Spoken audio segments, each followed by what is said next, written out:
guys, my name's Kim, and today this video is going to be a continuation from my Batman vs Superman spoiler movie review, which if you haven't seen that yet, click here to go to the video, then you can come back here and we're going to be talking Justice League. So this video is basically going to be all Justice League. We're going to be talking mostly about the Justice League that we saw in the Batman vs Superman film. Also going to be talking about a few different Easter eggs and predictions that we think may happen next year in the Justice League movie. So firstly, we're going to start off with the big bad. So from this movie, I think it's quite obvious that 99.9% sure that it's going to be Darkseid. There were so many things that were shoehorned into this film that sort of followed down the yellow brick road towards Darkseid being the main villain for the Justice League. Obviously, he's a pretty big villain, so this is going to be something that's perfect for the Justice League. I think it would have been between Brainiac and Darkseid, but now that we've seen all of this happening in Batman vs Superman, it's pretty obvious it's going to be Darkseid. We don't know if it's going to eventually fizzle into something with Brainiac, but at the moment, everything that's been shown to us is leading towards Darkseid. So firstly, I'm going to talk about the few different bits and Easter eggs that make it quite obvious it's going to be Darkseid. Firstly, the future alternate vision that Batman sees from sort of like the full-out post-apocalyptic world that was obviously given to him via Flash, because directly after that scene we saw Flash coming to him and speaking to him, warning him about what was going to happen. Now in my last review I was talking about another theory that seemed quite on point for the description of what was happening here, but now it's becoming more and more obvious that it's leading towards sort of an injustice look at this, which I'll get into a bit later. So we're going to be talking about, obviously, this alternate world vision. Now the biggest thing, of course, in this vision is that we saw the parademons. Parademons equal Darkseid. We do not yet see Darkseid in this, but if parademons are here, Darkseid is soon to follow. Another big plot point was Lex Luthor at the very end. He was shoehorning in very obviously that it was going to be Darkseid. If you remember at the very end of the film when he was in the prison, he was telling Batman that the bell has been rung. They can hear them. They're coming. Now you could chalk this up to Lex being completely insane, which we've seen the whole movie that he's kind of psychotic and a little bit loony.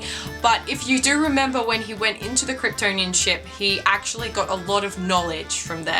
They had a wealth of knowledge in that ship and he asked to hear it. So I think it's very, very clear that Lex has gotten some sort of information about Darkseid. Obviously the Kryptonians are so far advanced that they would have a huge database of all different types of alien races and different universes and everything all chalked up in their knowledge database that Lex probably would have gone through. So it just seems obviously convenient that he would know a little bit about Darkseid, but for the sake of this movie and the universe, it's pretty clear to say that he does know about Darkseid, he does know what's coming, he's on the way, and that Lex has this knowledge that none of us know, not even Superman himself, that Darkseid is on his way. Now putting this little bit on hold, I want to talk about the Justice League. So let's just put Darkseid over there for a second, we'll talk about him a little bit later, but I want to be talking about the Justice League. Now of course this movie we saw the DC Holy Trinity.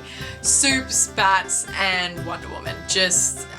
That's the first place to start, obviously, and they were all fantastic in this film. Maybe not Superman so much, but Batman and Wonder Woman carried this film. Now, of course, this film is called Dawn of Justice, so it's gonna have a few other Justice League cameos, so we did get to see a few other cameos. I'm talking The Flash, Aquaman, and Cyborg. So we learned that Lex has been researching metahumans, which is obviously something that he would be doing. He's Lex Luthor.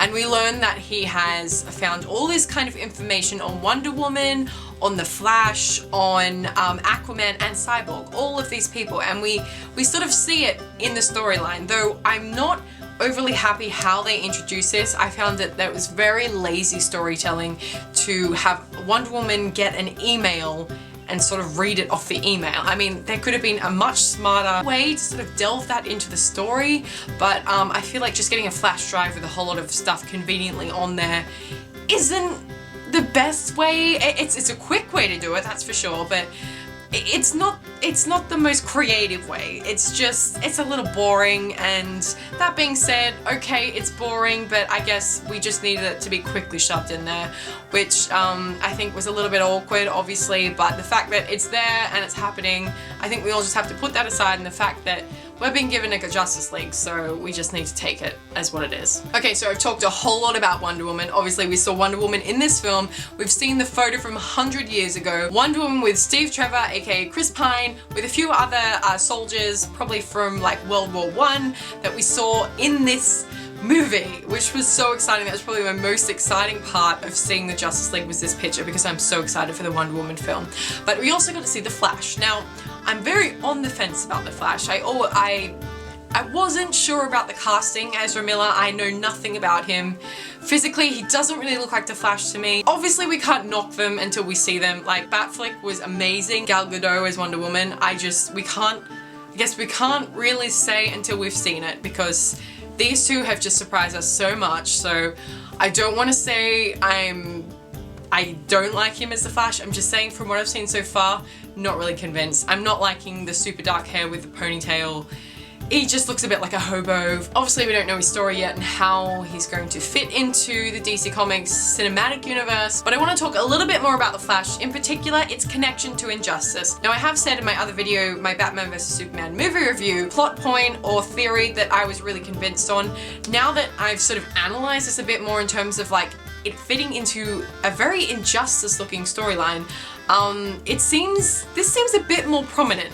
And this is kind of why. In this alternate vision, our Fallout vision that Batman was in, we saw parademons. Parademons means Darkseid, obviously, I've said this the whole video, but the parademons were prominent in Injustice's storyline. So we've got a post-apocalyptic world where Superman is basically bad. We've got the Superman army happening, like the regime warriors from Injustice are practically the same. I'm talking like the One Earth regime. We have the One Earth regime of Superman, and then we've also got the insurgency of Batman. This is so Injustice. Not only that, the comment that Superman makes that she was my world, I'm pretty much now convinced that it is connected to Lois Lane. We could have said before for the other theory I was talking about, but Lois Lane being connected to this is a bit more obvious and more, it packs more punch to the story. Obviously in Injustice, Lois was killed, so it seems more obvious that there is some Injustice connection here. It's very prominent. And if we also look past this alternate timeline vision, when the Flash comes and visits Batman and talks to him, he's in his Flash Elseworld costume. That is like, it's pretty obvious he's wearing that. And of course that is one of the alternate costumes that you can have in Injustice for the Flash. So there are so many Injustice references happening. That's like at least 6 or 7. So that cannot be a coincidence. So I think it's very exciting to see how this is going to play in, because Injustice is a big storyline. It's a very big storyline. Something that's, quite recent within the last, 4 or 5 years. So I think it looks like it's steaming towards an Injustice. I don't know if that's going to steam into Justice League Injustice, but all of this setup has to be in there for a reason. It can't just be connected to the one film. So I'm more convinced now that this is leading into some sort of Injustice route, or maybe this might connect to the Flash solo film where he has to go back in time using the Speed Force. So who knows? Next, I want to talk about Aquaman. Now, I have no love for Aquaman. I think you know this about me. The Green Lantern and Aquaman are just not on my list of people that I will ever accept. But I have to say that Jason Momoa as Aquaman is very interesting. Like, a good interesting, not a bad interesting. He intrigues me, though the way that they shot his sequence was so very awkward. I just felt very awkward during that scene with his trident, and he's just like, as if like you can't quite see if he's looking into a camera or not, but he's confused about what he's doing. I don't know, it just seemed very weird, that whole sequence, and then he just flies off and does whatever. I like how he's sort of breaking the sound barrier or whatever underwater. That looks really cool. It just felt kind of awkward. I mean, was there nothing else that he could do? I mean, Aquaman's kind of limited in terms of saving people under the water, I guess, but like, that was kind of weird. I just felt like there was something else that could have happened there. That was just having him hold his trident and just like looking into the cameras sort of made him a little lame in that.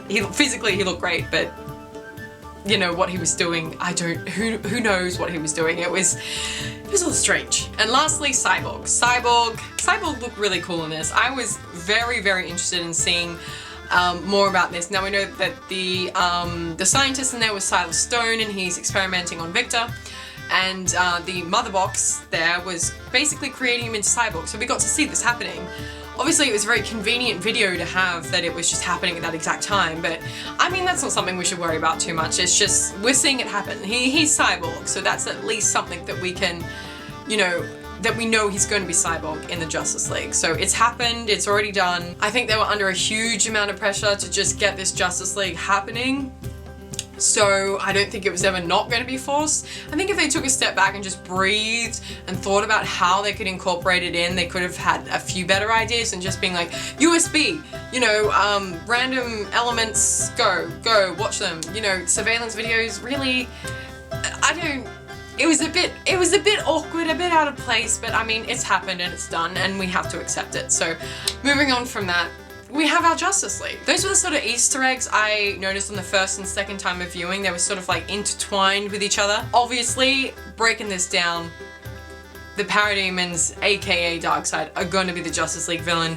That looks like it's a definite. We have strong injustice elements happening in this film. We don't know when it's going to come in or which film it's going to happen in or what universe, but the fact that they're so prominent in this film means something is going to happen. It's going to happen at some time. So the most logical thing would be including it into the Justice League, but that's a very intense storyline to get into. We've had this big intense story with Batman vs Superman. We've had a very, you know, depressing sort of Man of Steel look.